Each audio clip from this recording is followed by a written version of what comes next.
করা যাবে না, আমাদেরকে ঐক্যবদ্ধভাবে কাজ করতে হবে। কারণ কাদা ছুড়াছুড়ি ও বিভাজনের ভিতর দিয়ে শক্তির ক্ষয় হবে। আমরা এখন শক্তি ক্ষয় করতে চাই না, আমরা চাই সবসময়ের জন্য ঐক্যবদ্ধ থাকতে। তো কাদা ছুড়াছুড়ি বন্ধ করতে হবে। ভুল বুঝাবুঝি কনফিউজ করা যাবে না, ভুল বুঝাবুঝির সৃষ্টি করা যাবে না।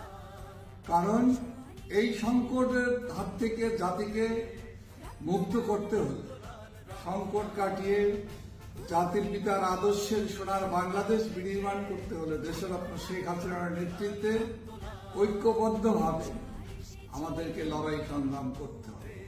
এই ঐক্যের পরিধিকে আরো ছড়িয়ে দিতে হবে, প্রসারিত করতে হবে, যাতে এই ঐক্যবদ্ধ শক্তির পরিমাণ যত বৃদ্ধি পাবে, যত বেশি নেতা কর্মী এবং সমর্থকদেরকে আমরা এক জায়গায় নিয়ে আসতে পারবো, ততই আমাদের আন্দোলন সংগ্রামের মধ্য দিয়ে সাফল্যের অভিষ্ট লক্ষ্যে আমরা পৌঁছে যাব ইনশাআল্লাহ।